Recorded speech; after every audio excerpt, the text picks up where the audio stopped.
Golden State Media Concepts bring you Book Review Podcast, a haven for bookworms of all ages and the widest genres, from mystery to memoirs, romance to comedy, fantasy to sci-fi. If you love to read, this is a podcast for you. It's the Golden State Media Concepts Book Review Podcast.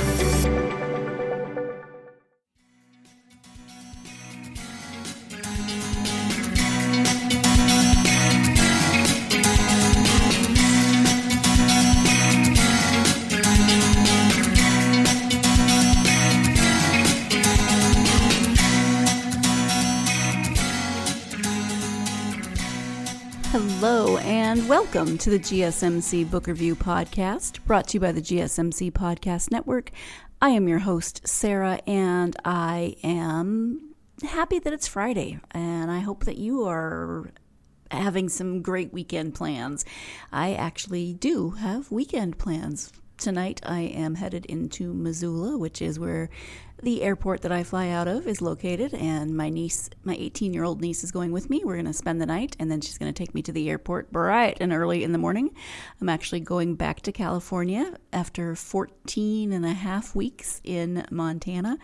I added it up, and I traveled over 5,000 miles in the car. That's not counting the flight here while I was home this summer, and 4,000 plus of those miles I drove. So it was definitely an experience, and I'm really, as I've said before, very glad that I got to be here for that. But looking forward to going home and seeing my husband and my puppies and my dragons, and just seeing. I'm not looking forward to going from fall in Montana to summer in California, but it should start cooling down a little bit in the next couple of weeks. So it'll be in the 90s when I get home, and then hopefully cooling down. So that's what I have going on this weekend. Hope you have something of interest that is going on in your weekend, in your life as well.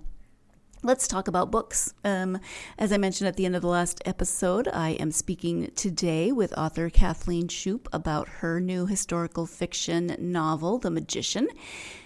When I spoke with Kathleen, I said it was a series, and she corrected me to say it's a collection, which is correct. It really is more of a collection than a series as we would think of it, and so she'll explain more about that. But let me give you the description of the book itself.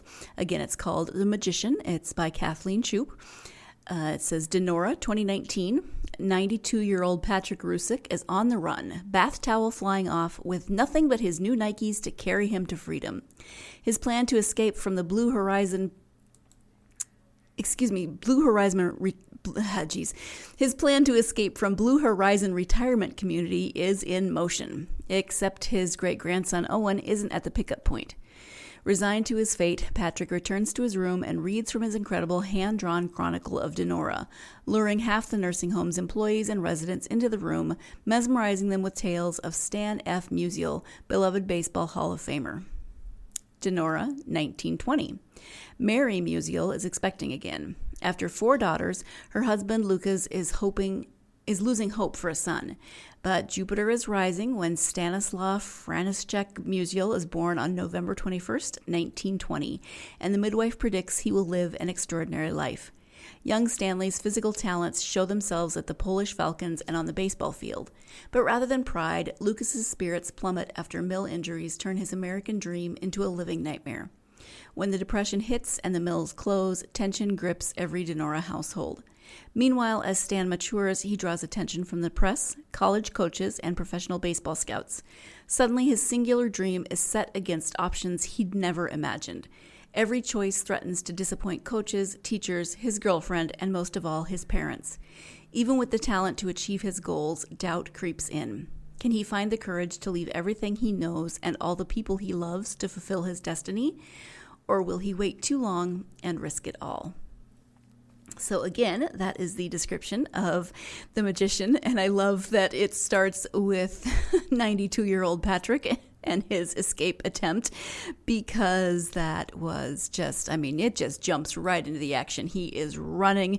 He escaped during shower time, so he's got his Nikes on and his towel, and at one point he has to abandon the towel. So he's just a 92-year-old stark naked man in a pair of Nikes running away from the nursing home. And it's very bittersweet because it's funny, but it's also not funny, as you can imagine. But it's a really great opening scene and draws you in, and then you're sucked into Patrick's story of Stan and Stan's family. And I didn't even know much about anything. I'm not even going to say much. I didn't know anything about Stan Musial when I started reading this book. I don't follow baseball a lot, and I don't know a lot about the history of baseball, but I do love historical fiction, as you know, so I really enjoyed reading and getting to know this character, albeit in a fictionalized way, but getting to know a little bit more about this character who would become a beloved and very well-known baseball player. So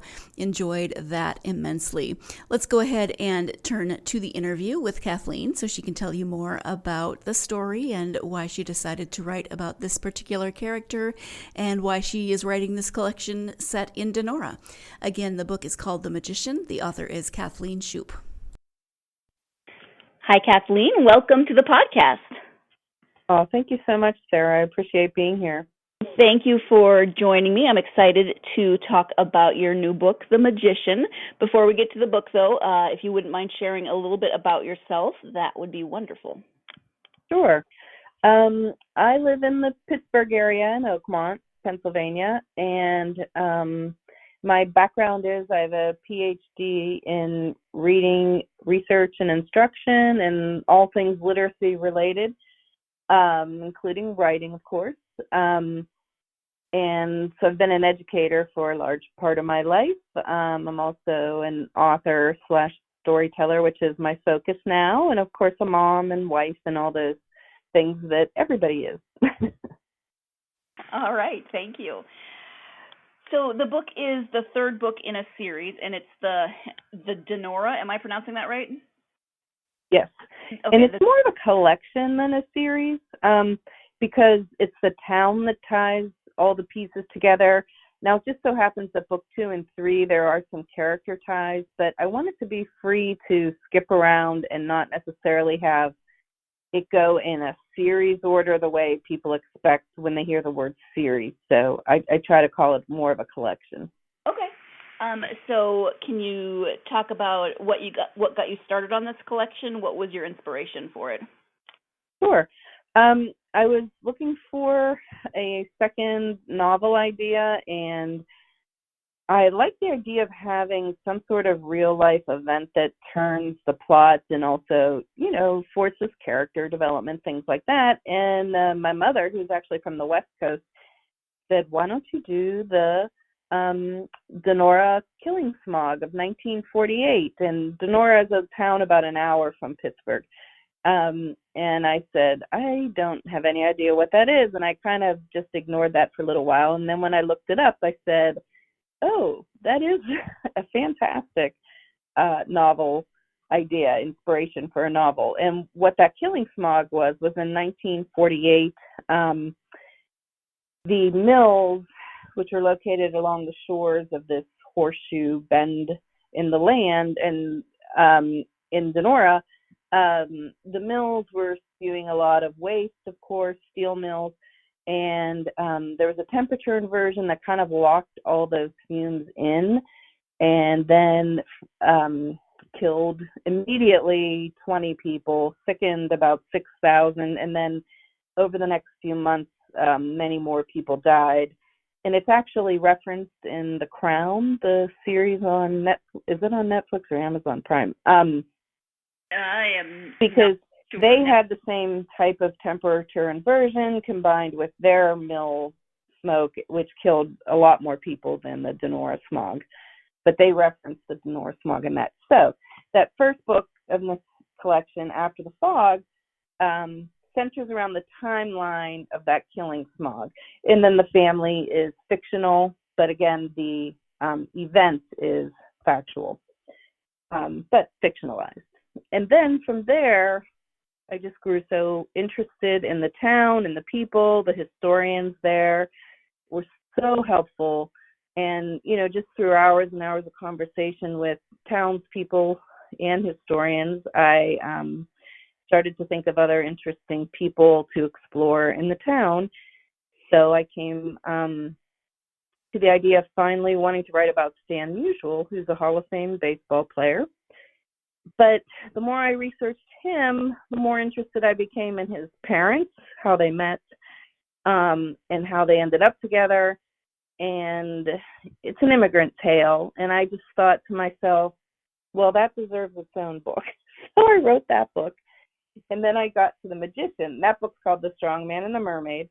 And then this third book called The Magician is about Stan Musial and his childhood. It's not about him, the baseball player, the grown-up. It takes us through even young adulthood, through him getting married. But he got married very young. He was just 19. So to me, that's still his childhood. But he was married. So, but that's how the collection came about. And then the next two stories are not tied to the Musials at all. Interesting. Thank you so much for that. So this book is The Magician. It is the one about Stan. So what about him really made you want to write more of his story, especially his childhood story? Well, part of the reason I focused on the childhood, although there were times when I was writing that I questioned whether I was writing the right story, like should I be writing about when he was already a accomplished baseball player?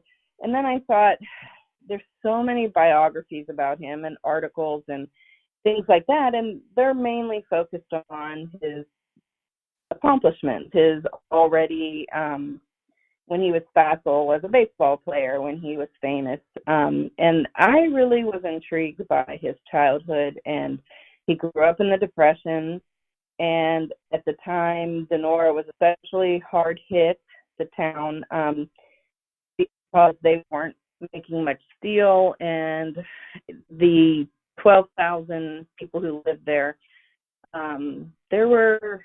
I think there was one year, like 1932 or 33, where only like 100 people were working at a time, and they would let the men kind of filter through the mill, taking turns with shifts and things like that. But it was an astonishing time to me to look back on and see how people lived, and in that environment, how somebody like Stan Musial, who was supernaturally talented, but also extremely hardworking and humble and open to being mentored and taking advice, how somebody like that comes out of basically nothing in terms of how we look at,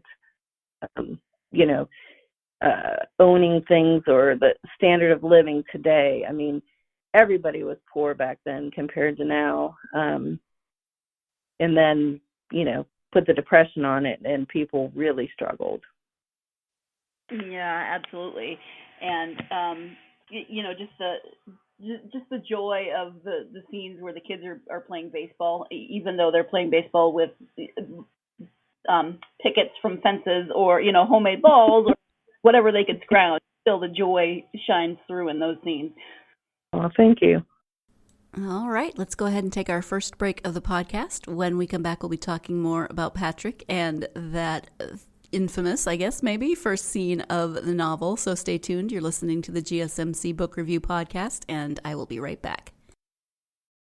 GSMC Beauty Tips Podcast gives you advice on everything from hair to fashion to skincare products. We'll talk about the latest trends in makeup, hairstyles, and anti-aging remedies. And we'll cover all of the newest fashion trends. If you have an interest in or questions about the beauty trends that might work best for you, the Golden State Media Concepts Beauty Tips Podcast has got you covered. Download the GSMC Beauty Tips Podcast on iTunes, Stitcher, SoundCloud, Google Play, or anywhere you find podcasts. Just type GSMC in the search bar.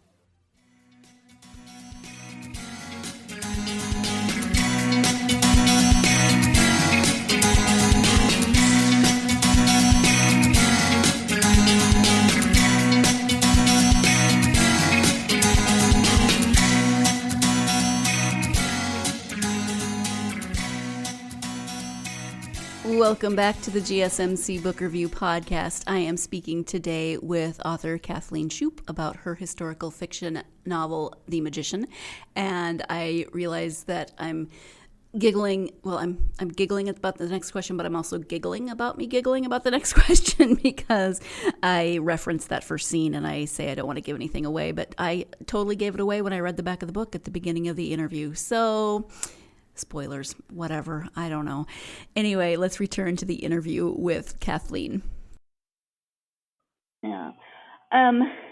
The book has one of the best opening scenes. Oh my gosh.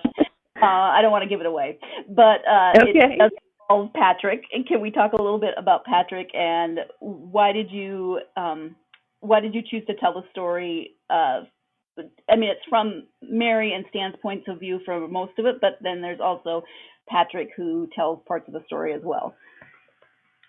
Well, that started with book 2 when I decided I didn't originally set out to write a collection of these books. I just was going to write After the Fog and then be done with it, but there was just so much material that I decided I wanted to do more.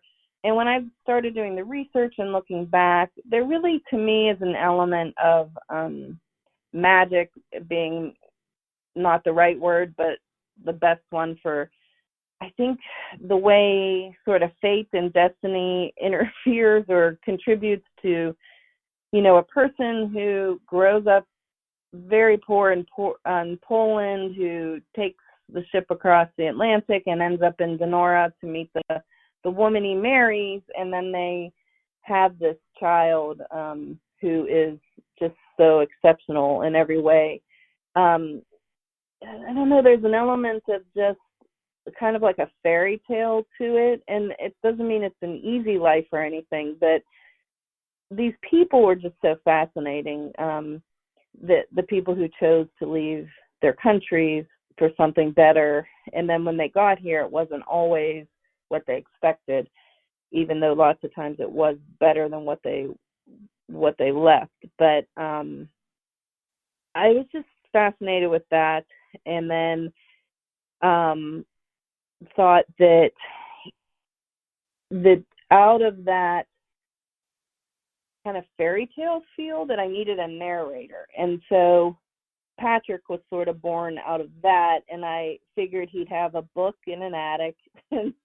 That's in Strongman and the Mermaid, and that's how it would start, where he's telling me stories, and then I'm going to thread him through the 4 books after the Fog. So he's in 1 and 2, or 2 and 3, and then he'll be in 4 and 5.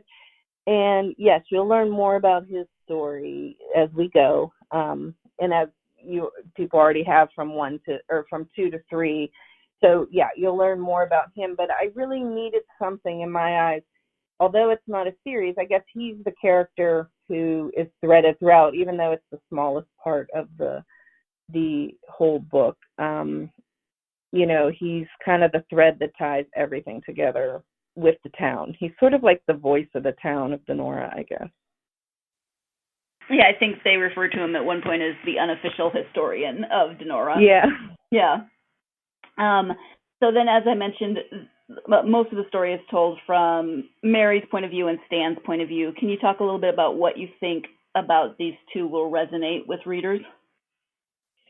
Yeah, with Mary, she's the mom who has dreams for her children, but also sees who's good at what and then tries to support them in achieving those dreams. And of course, the time in which this story takes place, women don't have as much overt agency, but she is extremely strong, and she's good at managing her husband to make sure that the house stays as peaceful as possible and that her children get what they need, no matter what Lukasz is up to or not, her husband. So I think that resonates oddly, even though it was, you know, when the story opens, it's 100 years earlier than now, but I think, you know, we've read so much about, and many women can attest to the fact they still are responsible for most of the household stuff, the kids stuff, and then whatever jobs they can pick up to have extra money or just contribute all the money, depending. And I think that resonates still today, unfortunately. But she was a strong, creative person who really, Stan was the apple of her eye from everything I could tell, and he just adored her. And then his point of view, I think, starting with him as a child, he recognizes his talents, and they give him self-confidence, and he loves and enjoys having these talents. But he understands how it's starting to set him apart from his brother, from his family. It's giving him opportunities and also separating him from the people he loves and is used to. And he was a very shy guy who, he didn't grow up learning business manners and things like that, but he was always open to listening to male mentors who would teach him how the world worked beyond just playing baseball, beyond Sonora, and beyond his working class upbringing. So everybody was always willing to help him, but he was always humbly willing to take the help. And I guess that combo I read a lot about is what people just loved about him. Yeah, he really is an engaging character even from the start. So I think Mary as a character can sometimes be a little hard because, we as women want more for her. We don't want her to have to be in this relationship, but that's not really up to us. Especially yes, exactly. I know. So what you mentioned that that sounds like you do a lot of research. What types of research did you do for this book? I imagine there was a lot. Yeah, there's definitely different research paths and levels of research. I definitely try to do as many interviews with historians and people from Sonora as possible to get background on the town, as well as on whatever I could about Stan that people were willing to share. Then I did a lot of research on these Pittsburgh, and I know Sonora is not Pittsburgh, but again, it's in the vicinity, and in some ways we're all Pittsburghers, even if your town is Sonora. We maintained those separate immigrant groups, even, as people were assimilating, they were also still gathering at their churches and,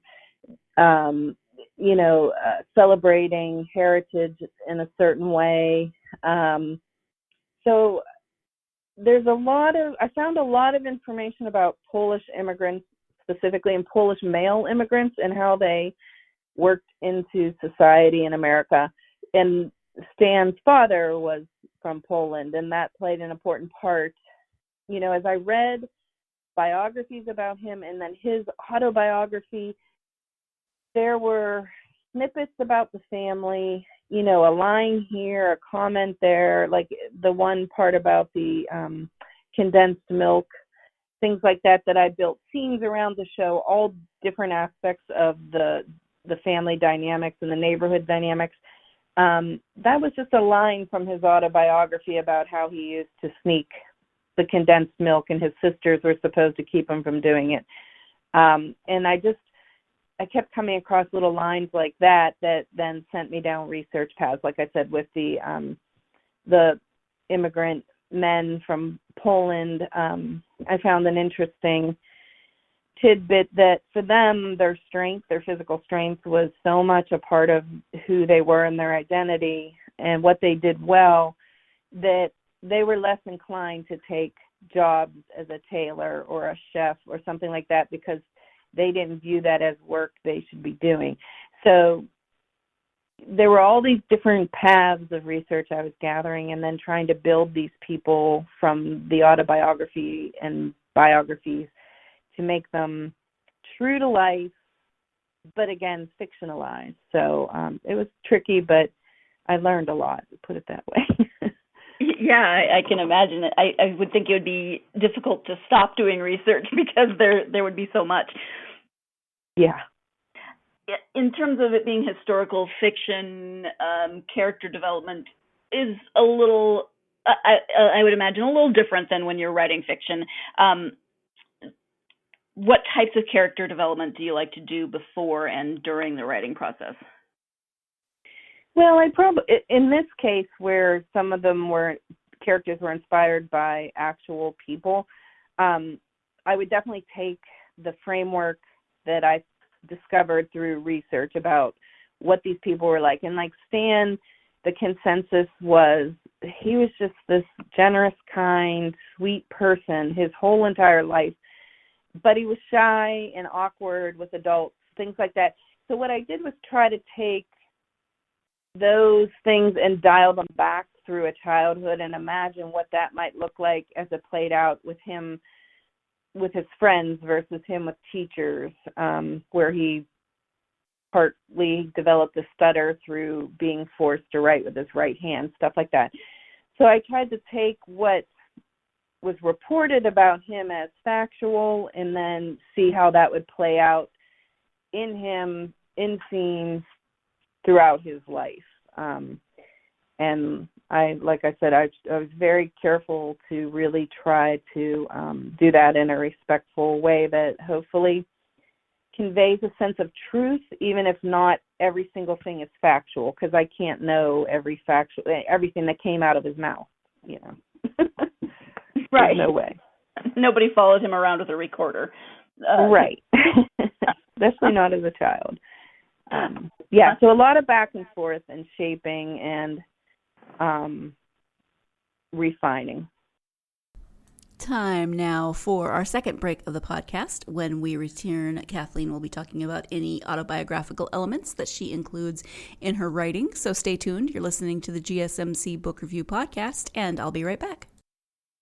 Tired of searching the vast jungle of podcasts? Now listen close and hear this out. There's a podcast network that covers just about everything that you've been searching. Hey! The Golden State Media Concepts Podcast Network is here.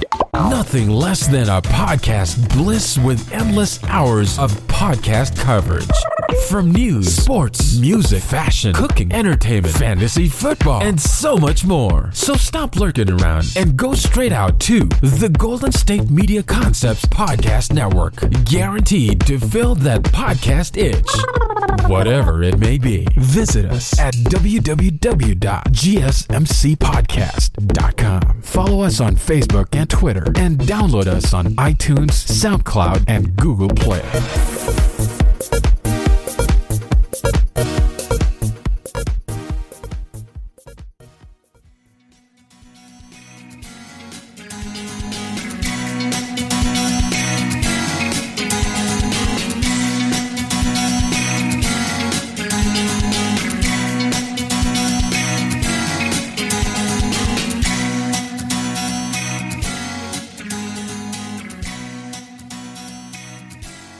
Welcome back to the GSMC Book Review Podcast. In this episode, I am speaking with author Kathleen Shoop about her historical fiction novel. It's called The Magician. It is about Donora, Pennsylvania, and the life of Stan Musial, the baseball player. So let's go ahead and return now to that interview. Do you include autobiographical elements in your writing? Again, I know this is probably a little different because this is historical fiction, but overall, do you tend to include autobiographical elements? To some degree, growing up where I did outside of Pittsburgh, of course, much later than him, and also as a female, it's different. But I have brothers who played baseball. I played softball. All of the towns when I was growing up, they were very similar in terms of them having identities and sports being a big deal and things like that. So I like the fight that I have Stan and his brother have on the baseball field, that was drawn from actually one of my brother's baseball teams, where a set of brothers, they're just a year apart in age, and very talented baseball players got into a fist fight right on the field. and then 2 seconds later they were best friends again, that kind of thing. So, yeah, I mean, I draw on aspects, like it just worked out where, Stan's brother, Honey, he was also very talented, but not quite as talented as Stan. So, I could imagine from seeing families I knew, how they operated, that, how these things might play out in Stan's life as well. Yeah, absolutely. What about the genre of historical fiction do you think draws you to writing within that genre? Well, they say all the stories have already been told and things like that, and that's absolutely true. And for me, one of the ways that a story can be fresh is actually going back in time, because either we've forgotten certain eras and what they were really like, or we never really knew. As individuals, we didn't know. A lot of television has sanitized the way we look back at certain eras, and a lot of pop culture, things like that. We have very distinct views of things being better the way they were, or cleaner or nicer, all these things that really aren't true. And so stories like this give an opportunity, like the whole coming of age and following your dream theme for Stan is made new for people who A, don't know about him, or B, don't know about how the world worked at that time. So even though I'm retelling the same stories everyone's been telling since the beginning of time, I think it's fun to actually make it new by going back. Yeah, and just little things that we might not even think about, having indoor plumbing, having electricity, digging coal out of a seam in the backyard to heat the house, those things. Oh, yeah. Yeah. What are you working on now, if you can talk about it? Sure. I'm working on a couple things. Right now, in the immediate time, I am finishing up some Christmas and holiday stories. I do a couple of those every year, at least one like novella and then some stories. And so I'm getting those finished up to have them come out for the holidays. But then longer term, I'm working on book 4, and that's the Nora collection. And that's called The Circus Dancer, and part of it is in Russia, and most of it's in Denora. So I am working on that right now. And then I have a 5th book in that letter series, which is the first. Well, again, that one wasn't intended to be a series either, but then people wanted to know more. So I'm on book 5 of that series. And the letters series, if I'm remembering right, is that based on letters that you actually found from ancestors, or am I thinking of something? Yeah, my mother was given these letters from her parents, her dad, and then her dad's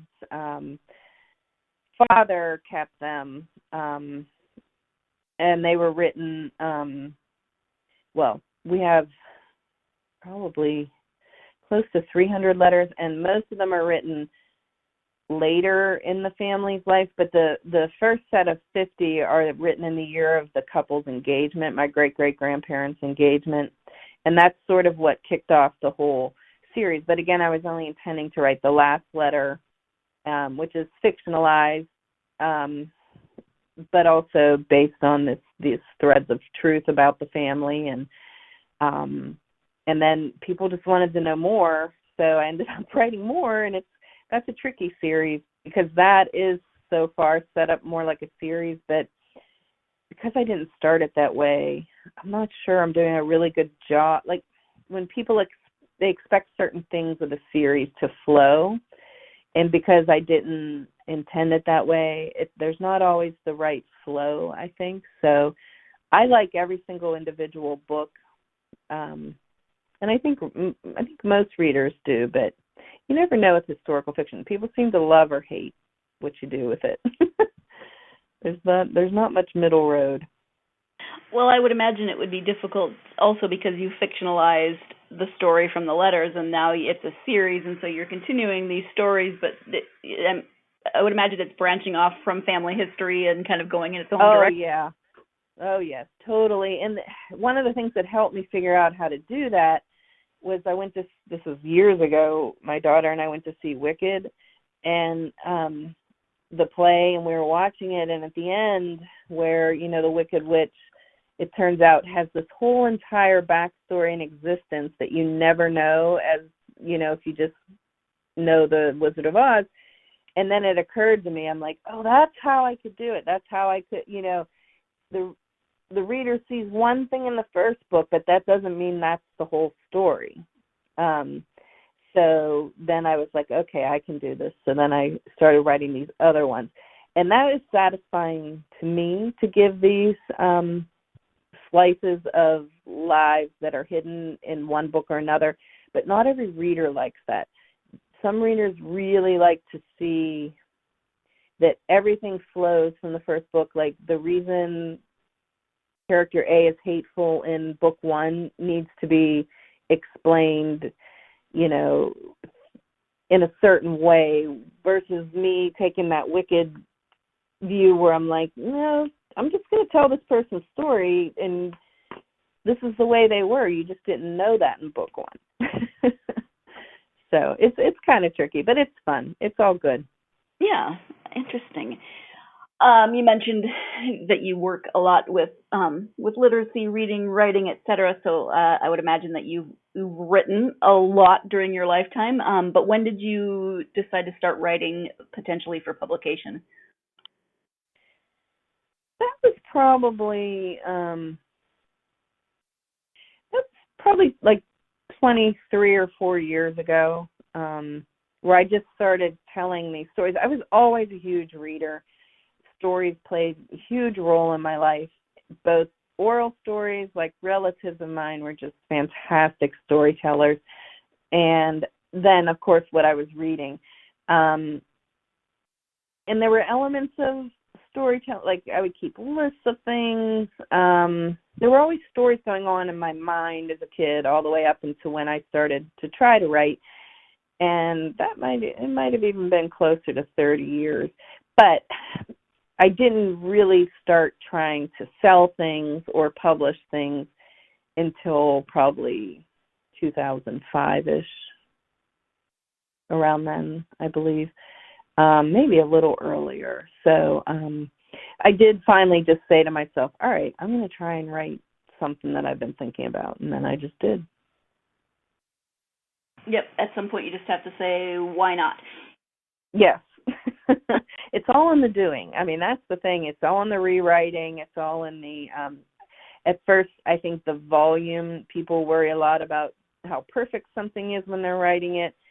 And I didn't worry about that. I just wrote and wrote and wrote and got tons and tons of feedback. I was very open to hearing what didn't work. I loved hearing what did work. That was nice. But, I think it was just the volume I wrote, and then the feedback, the fact that I was always looking for what people were seeing and what I was doing, so then I could shape it the way I actually wanted it to be. And so out of that experience is kind of what you just described, would that be the basis for what you might give as advice for aspiring authors? Yeah, I do a lot of workshops, conferences and coaching, things like that. And that's always a big part of it.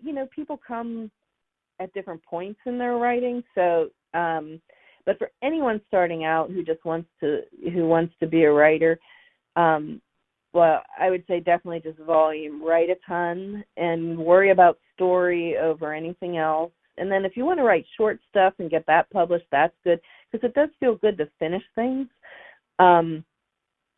But I think you got to be open to hearing what's wrong up until a certain point in publication. Then you have to shut off the criticism. But to me, I think that's one of my biggest strengths, is that I've built a group of people who I know can see what my goals are for something, but then tell me how I'm not meeting those goals. And it took me a while to find that. At first, I would swing back just like a pendulum, one person would be like, oh, no, you should be doing this, and I would change a whole entire draft of a book. And then someone else would be like, oh, no, that shouldn't be like that. Do it this way.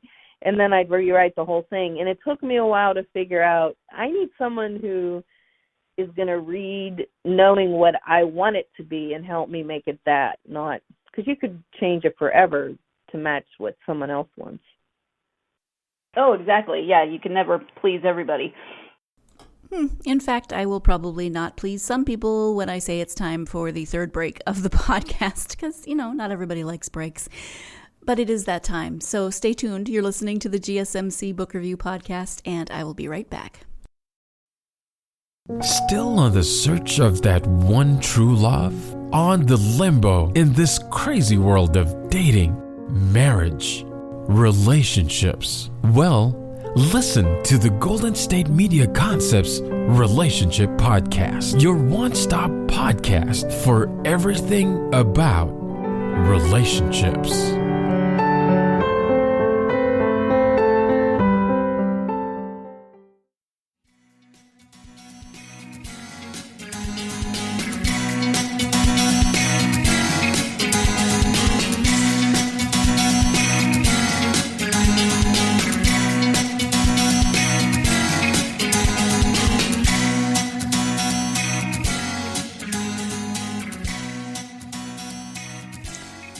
Welcome back to the GSMC Book Review Podcast and the conclusion of my interview with author Kathleen Shoop. When you take the time to read for yourself, do you have, I assume you have favorite genres and authors or books that you tend to go back to? Well, I always read a lot of nonfiction. And then, fiction, I love Kate Morton and Fiona Davis and Eileen Hodgetts Enright, Abigail Drake, Victoria Christopher Murray, and Marie Benedict. And I read a lot of, believe it or not, middle grade books. I love those because, to me, in a lot of ways, they're just like pure storytelling that can have elements of a fantasy, not in the way of a genre of fantasy necessarily, but they're just telling the story. Now, when you get a little higher up a few grades, they're trying to catch the eye of, teenagers with flashy things. And I just love that middle grade novel genre for just pure, beautiful storytelling. So I love, D. Camillo and Appelt and Applegate. I read all those things. And Lisa Klein Ransom and Patricia Polacco, who is a picture book author, but every single book she writes is just loaded with fantastic content. And it's usually, family stuff. A lot of it's historical. Mm-hmm. But I love those. They're just so well done. All those authors do such a beautiful job. Yeah. You mentioned Abigail Drake, and I know she's also a Pennsylvania-based writer. Are any of the other authors on your list Pennsylvania-based? Yeah, Eileen Hodgetts Enright is, although she's originally from the UK, and actually she was a playwright and an author, and one of her plays about the Titanic is actually currently being made into a movie, and it got stalled a little bit with coronavirus, but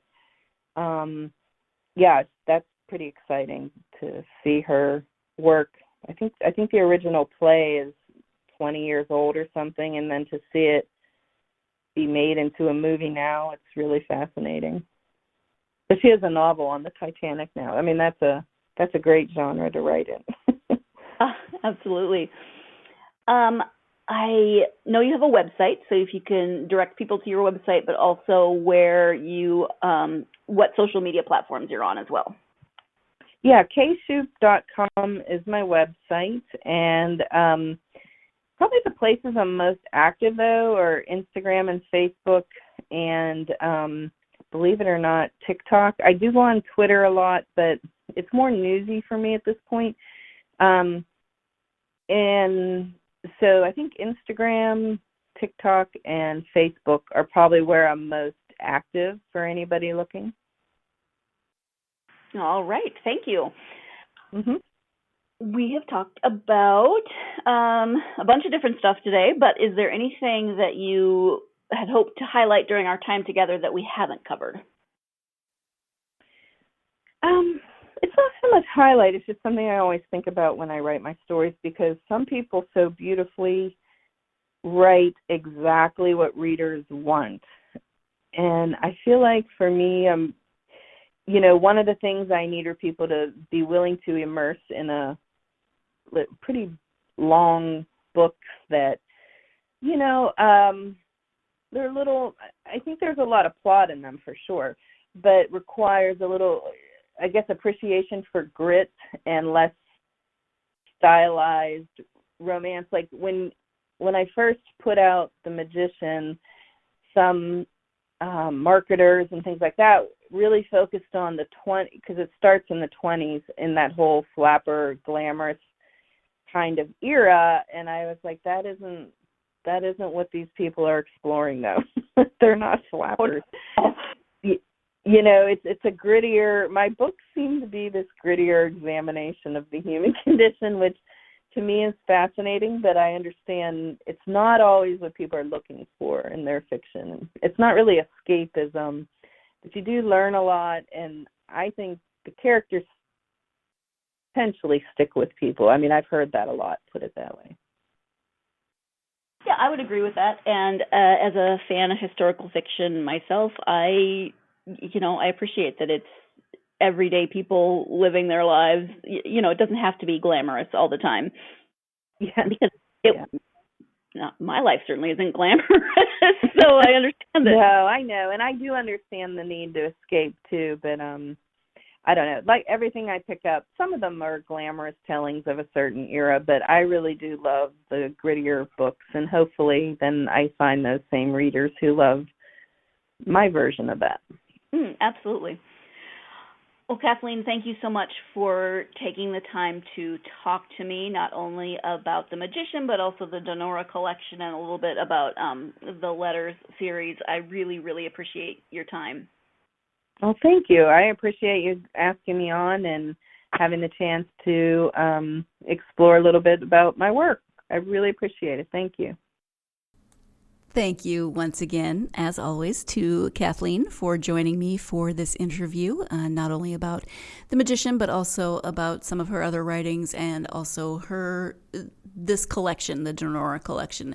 I do want to go back and read the other two books that are already in the collection and then find out more about Denora, especially the incident that Kathleen talked about at the beginning with the air inversion, and that just sounds crazy. Anyway, I grew up in an area that got some crazy air inversions, but never anything like that I'm aware of. And also, I was telling my mom about this series, and she looked it up, and it is actually included on her Kindle Unlimited. So if you like historical fiction and you want to check out this series and you have Kindle Unlimited, you can read it right away on that, and it's included in your Kindle Unlimited price, I guess I would say. So yeah, there's that option. Or of course, there's always ordering the actual physical book. There's checking it out from your library. So many fun ways to read or listen to or get books into your life, and just explore and find out the best way that works for you. So thank you once again to Kathleen. Thank you to you, my listeners, as always. Very much appreciate you, and I hope that, as always, if you're a fan of this podcast and you have not done so already, you could take a few minutes to leave a review, whether that is starred or written. Either way helps to get this podcast out to more people who love books, and it would really, really, really make my day if you were to leave a review. I would appreciate that so much. Also, you can follow the podcast on social media, Facebook, Twitter, and Instagram. I actually, speaking of social media, after this interview, I did go and follow Kathleen on TikTok. So if you're on TikTok, you should do that. I'm trying to work on a TikTok account for this podcast. I know I said that before, but putting my face on the TikTok, I don't know. Anyway, look for that. It'll come eventually. So I hope that you check out this book, that you check out the podcast's social media, Kathleen's social media, all of that wonderful stuff. And I hope that you will join me next time. I'll be back in California, although the interview will have been recorded in Montana, so it will be a dual state interview. But I will be speaking with Sadie Hoagland about her debut novel called Strange Children. It is told from the points of view of 8 different children who grow up in a polygamist community in Utah. And so it's really, really interesting, very poignant, very, I don't know. We'll have to talk about that more. But definitely join me for that conversation on the next episode. In the meanwhile, I hope that you're having a wonderful Friday. I hope that you have plans for the weekend. And I definitely hope that you have plans that involve getting lost in a good book. My hope is that I will be lost in a good book through 2 flights and a layover in Salt Lake City. So that's my hope. But I hope that you have lots of time to get yourself lost in a good book. Thank you so much. You've been listening to the Golden State Media Concepts Book Review Podcast, part of the Golden State Media Concepts Podcast Network. You can find this show and others like it at www.gsmcpodcast.com. Download our podcast on iTunes, Stitcher, SoundCloud, and Google Play. Just type in GSMC to find all the shows from the Golden State Media Concepts Podcast Network, from movies to music, from sports to entertainment, and even weird news. You can also follow us on Twitter and on Facebook. Thank you, and we hope you have enjoyed today's program.